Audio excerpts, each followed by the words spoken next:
저번 시간에 이어서 또 이제 이렇게 이어지는 그런 말씀입니다. 그래서 영적 성숙의 단계 이제 두 번째 그런 말씀인데, 우리 저번 시간에 이어서 그때 이제 절제까지 우리가 살펴보았는데, 그 이후에 있는 인내부터 해서 사랑까지 우리가 다시 한번 이렇게 살펴보고 우리 마음에 새기는 그런 시간이 되었으면 좋겠습니다.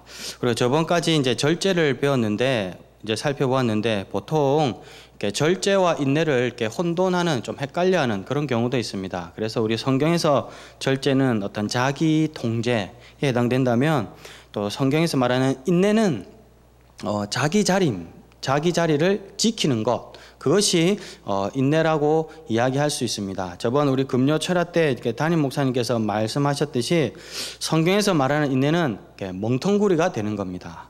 멍텅구리가 되어서 굳게 자기 자리를 지키는 것, 그것이 원래 성경이 말하는 인내입니다. 이렇게 참는 것보다는, 그런 어떤 뉘앙스보다는 자기 자리를 지켜나가는 것, 그것이 성경이 말하는 인내라고 할 수가 있습니다.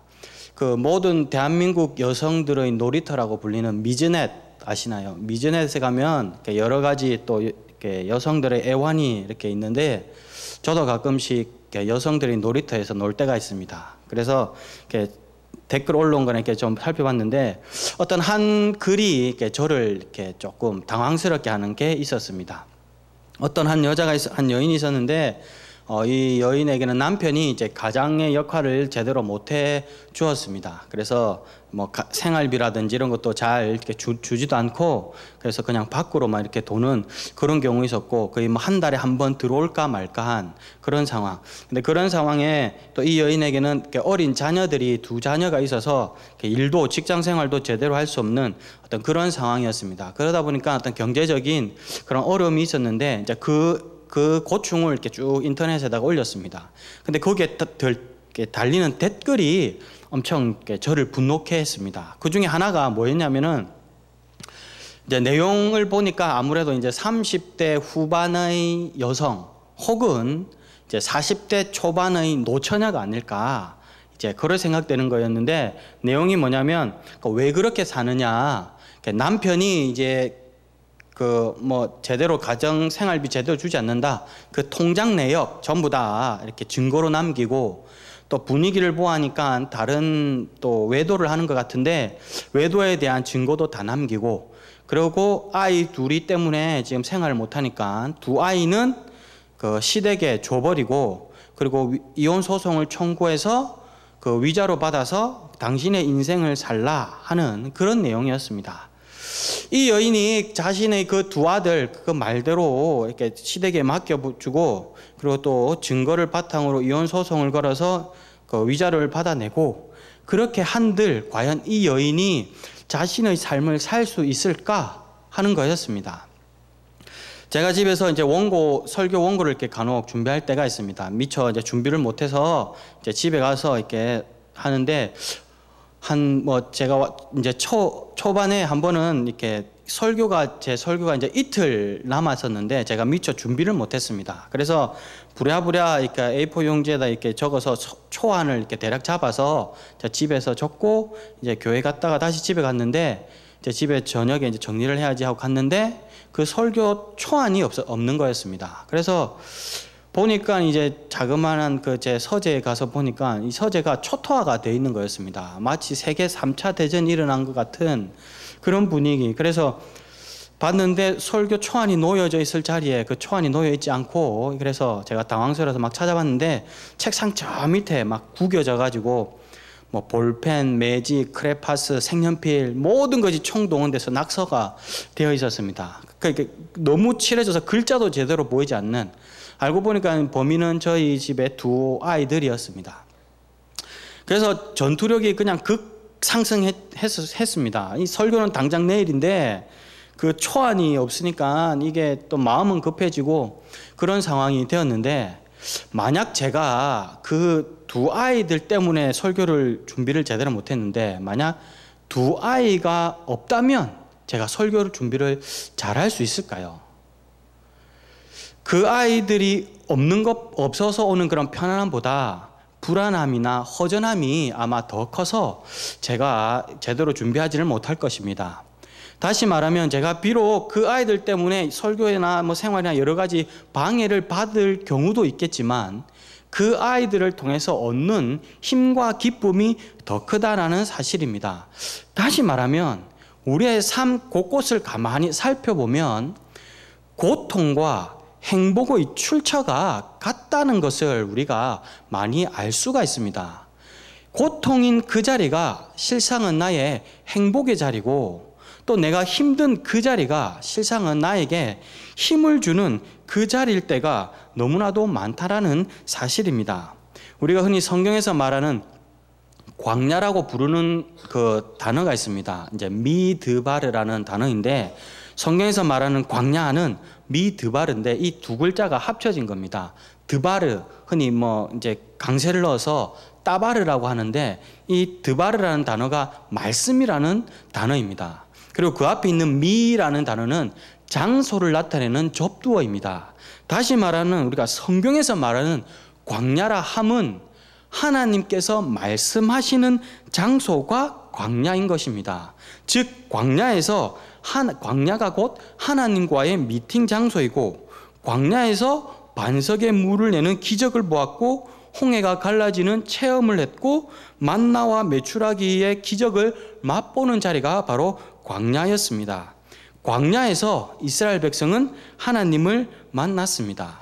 즉 어려운 그 삶의 자리가 실상은 하나님을 만나는 축복의 자리였던 것입니다. 오늘 우리가 말씀을 보았던 인내라는 이 단어가 나온 배경도 사실은 로마 박해 시대의 그런 상황입니다. 그래서 모든 성도들이 이제 지하로 카타콤으로 다 숨어 들어가는 그런 상황에서 오늘 나온 말씀이 이 말씀입니다. 인내하라는 것입니다. 지금 주어진 그 삶의 자리, 그리고 그 신앙의 자리를 잘 지켜라는 것입니다. 그 자리를 지킬 때 그때 어렵지만 신의 성품에 참여한다라고 이야기를 하고 있습니다. 우리의 자리를 한번 살펴보겠습니다. 당장 박차고 나가고 싶은 그 자리가 있을 것입니다. 당장 때려치고 싶은 그 자리가 있을 것입니다. 그러나 그 자리가 사실은 하나님이 주신 자리일지도 모른다는 사실입니다. 바로 이 역설을 우리가 깨달아야 합니다.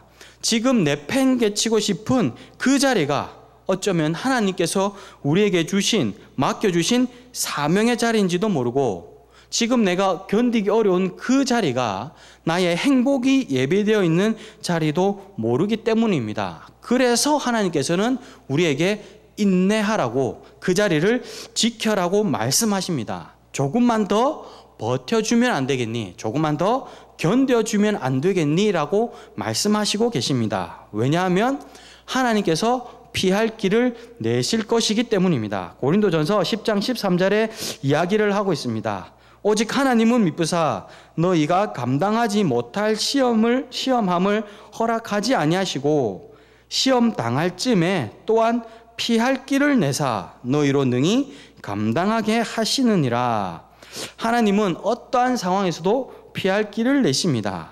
그러므로 하나님이 열어주실 그 길을 고대하며, 그리고 기대하며 내 자리를 지켜나가는 것이 바로 주님이 원하시는, 오늘 말씀하시는 인내입니다. 그리고 다음으로 경건을 이야기를 하고 있습니다. 오늘 성경에서 말하는 이 경건은 하나님다움입니다. 하나님스러움입니다. 로마서 12장에서 이야기하기를 너희는 이 세대를 본받지 말고 라고 이야기를 했습니다. 야고보서 1장 27절에 다시 이야기하기를 하나님 앞에서의 참 경건은 새 속에 물들지 않고 라고 이야기를 했습니다. 즉 하나님 보시기에 경건이라 하면 새 속에 물들지 않는 것을 말합니다. 그래서 이 새 속에 물들다라는 이 표현은 이제 뭐 NLT라는 영어 성경이나 그런 데를 보면 카피라는 단어를 썼습니다. 즉 카피하는 것, 그대로 찍어내는 것, 그 생각 없이 따라하는 것, 그것이 바로 새 속에 물들다는 의미입니다. 제 친구들 중에는 이렇게 아직 결혼을 이렇게 예전에 못했던 그런 친구들이 몇몇 있었습니다. 그래서 그 친구들이 항상 저한테 이렇게 보면 얘기하는 것이 교회 자매를 좀 소개시켜 달라는 거였습니다. 유독 저만 보면 이제 교회 자매 얘기를 했습니다. 정작 자기들은 교회를 잘 나가지 않으면서 저한테는 항상 교회 자매를 소개시켜 달라고 그랬습니다. 그래서 물었습니다. 교회 자매가 왜 어떠냐? 뭐 별로 그러다 은혜가 되는 것도 아니고 다 얼굴 보면 기도 제목이고 한데 왜 그렇게 굳이 그렇게 하느냐라고 얘기를 하니까 그 친구들이 이제 이야기하기를 교회 자매를 보면 이렇게 이미지가 있다고 합니다. 자기들에게 오는 이미지. 그게 뭐냐면 첫 번째가 전문직 종사자들이 많을 것 같고, 두 번째가 이제 똑똑한 것 같고, 그 다음에 자녀 양육을 잘할 것 같고, 그리고 현모양처일 것 같고 하는 그런 전혀 잘못된 그런 어떤 정보를 가지고 이제 사람들을 이렇게 저를 피곤하게 하는 그런 경우가 있었습니다. 그들이 보기에 세상에 있는 그들이 보기에 교회 자매는 달라 보였습니다. 그렇기 때문에 교회 자매가 유독 인기 있었습니다. 교회 자매가 그들에게 인기 있고 영향력이 있는 이유는 무엇일까요? 바로 다르기 때문입니다. 곧 구별됨, 그리고 다름, 이것이 성경에서는 거룩이라고 이야기를 하고 있습니다.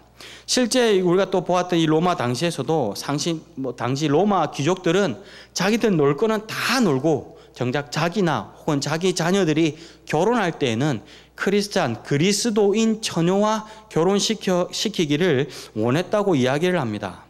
하나님의 뜻을 쫓아서 나아갈 때, 그리고 하나님의 뜻을 온전히 구별된 삶으로 살아갈 때, 경건을 지닐 때 세상에서도 능력을 발할 수 있음을 우리가 알 수가 있습니다. 곧 하나님스러움이 그것이 바로 능력이라는 사실입니다. 그러고 나서 이후에 이제 형제 우애를 이야기를 하고 있습니다. 이 형제 우애는 이제 수평적인 그런 삶을 이야기를 합니다. 우리가 잘 아는 밀양이라는 은밀히 비치는 태양 뭐 이런 그런 뜻에서 이제 밀양이라는 영화가 한때 우리에게 이제 화제가 되었던 적이 있었습니다.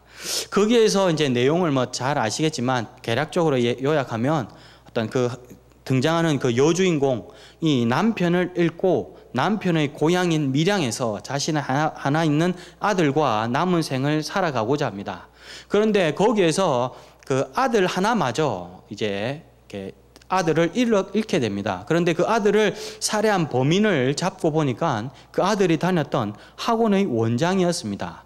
서울에서 온 여자라고 보니까 이제 또 돈도 좀 있을 것 같고 해서 그 하나밖에 없는 아들을 이제 유괴해서 나중에는 이제 살해까지 하게 되는 그런 상황. 그래서 여자 주인공이 상당히 힘들어할 때 교회의 이제 교회의 덕을 봐서 이제 교회의 힘을 입고 이렇게 새롭게 새 힘을 찾아가는, 그래서 이제 그 살해했던 그 이제 살해범에게 가서 용서를 구하려고 직접 교도소에 찾아가는 그런 내용이 나옵니다. 그런데 거기에서 이 주인공은 충격을 받습니다. 왜냐하면 그 살해범이 얼굴이 너무나도 토실토실하니 기름기가 쫙잘 흐르는 그런 평안한 모습으로 있었기 때문입니다. 그래서 왜냐고 하니까 하나님께서 자신을 용서했다는 거였습니다. 자신도 이미 하나님 앞에 다 회개하고 그렇게 이제 살아갔기 때문에 모든 관계가 다 정리되었다고 이야기를 하는 거였습니다. 정작 피해자인 자기는 용서한 적이 없는데 그 사람은 모든 것이 용서되었다고 이야기를 합니다. 이후에 그 여주인공은 철저하게 타락된 삶을 삽니다. 그래서 교회에 반하는 어떤 적그리스도적인 그런 행동을 하면서 나아가게 됩니다. 우리가 여기에서 알 수 있는 것이 무엇입니까? 사람에게 대한 이 사람과의 관계가 무시될 때 상식도 파괴된다라는 사실입니다. 모든 것이 하나님으로부터 나오고 그리고 그 하나님으로부터 나온 것이 우리의 삶에서 수평으로 흘러져 가야 되건만 그것이 제대로 되지 못해서 사람에 대한 배려가 무시되고 상실될 때 그래서 상식도 파괴되어진다는 사실을 그 영화를 통해서 우리는 잘 알 수 있습니다. 그래서 마태복음 5장에 이야기를 합니다. 그러므로 예물을 제단에 드리려다가 거기서 내 형제에게 원망 들을 만한 일이 생각이 나거든. 24절 예물을 제단 앞에 두고 먼저 가서 형제와 화목하고 그 후에 와서 예물을 드리라 라고 이야기를 합니다. 하나님께서는 예배 드리는 것보다 형제와 화목하는 것을 우선시 하셨습니다. 형제와 화목하는 것이 하나님의 뜻으로 나아가는 겁니다. 왜냐하면 우리가 바로 축복의 통로입니다. 나를 통해서 하나님의 구원 계획이 세상에 흘러가기 때문입니다. 우리가 수돗물에 녹슨 관이 있다고 칩시다. 그러면 그 수돗물의 관을 통해서 흘러나오는 물을 절대 마실 수가 없습니다. 수도관이 즉시 교체되어야 하듯이 우리가 축복의 통로로서의 삶을 살아갈 때는 통로가 깨끗해야 된다고 이야기를 하고 있습니다. 그래서 하나님께서는 이왕이면 그 축복의 통로가 잘 다듬어지신 것이길 원하고 계십니다. 그것이 사랑으로 확증되기 때문입니다. 그래서 오늘 마지막에 형제 우애 다음에 바로 사랑을 나타나고 있습니다. 10계명, 5계명부터 그리고 또 우리가 제일 잘 아는 고린도전서 13장 사랑장이라고 부르는 모든 것이 결국에는 교만하지 않고 시기하지 않고 뭐 하는 모든 것들이 결국에는 사람을 향해 나아가는 그런 것입니다. 예수님께서 십자가를 지실 때 우리가 완전했을 때 모두가 예수님을 믿고 따를 때 예수님께서 십자가를 지신 것이 아니라 우리가 모두 죄인 되었을 때 예수님께서는 십자가에 달리셨습니다. 즉 우리를 믿어주신 것입니다. 그래서 나중에 결국 예수님은 다시 한번 베드로를 찾아가십니다. 왜 찾아가십니까? 다시 한번 믿어주신 것이기 때문입니다. 바로 믿어주는 것, 이것이 바로 사랑입니다. 할 수는 있지만 하지 않는 것, 모든 것이 가하지만 모든 것이 덕이 되지 않고 모든 것이 가하지만 모든 것이 유익하지 않는 그 사랑의 원리, 그것이 바로 성경에서 말하는 사랑입니다. 오늘 이 8가지 우리가 살펴보았습니다. 우리 8가지를 잘 기억할 수 있길 바랍니다. 처음에 뭐였죠? 처음에는 그래서 잘 외워지지 않습니다. 그래서 외우는 방법을 가르쳐 드리겠습니다.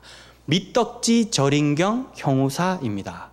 밑덕지 절인경 형우사. 믿음, 덕, 지는 지식, 밑덕지 절제, 인내. 그 다음에 절인경 했으니까 경건, 형우 형제 우애, 사. 그래서 총 8개. 밑덕지 절인경. 우리 옆 사람한테 한번 이야기하겠습니다. 밑덕지 절인경을 잘 실천해 나갑시다. 이야기 한번 하겠습니다. 밑덕지 절인경, 밑덕지 절인경. 이 밑덕지 절인경 형우사를 잘 기억하십시다. 우리가 이 과정을 지켜나갈 때 우리는 주님의 은혜로부터 하나님의 성품에 참여하는 자가 되어 있을 것입니다. 그래서 오늘도 주님은 우리에게 13절과 같이 우리에게 말씀하십니다. 12절과 같이 말씀하십니다. 그러므로 형제들아 너희가 이것을 행한즉 언제든지 실족하지 아니하리라. 아멘. 우리 이 시간 우리 찬송가 338장을 우리 찬양하시면서 우리가 다시 한번 말씀을 생각하시면서 하나님의 자리로 나아가길 원합니다. 오늘 말씀을 통해서 8가지 우리가 지켜야 될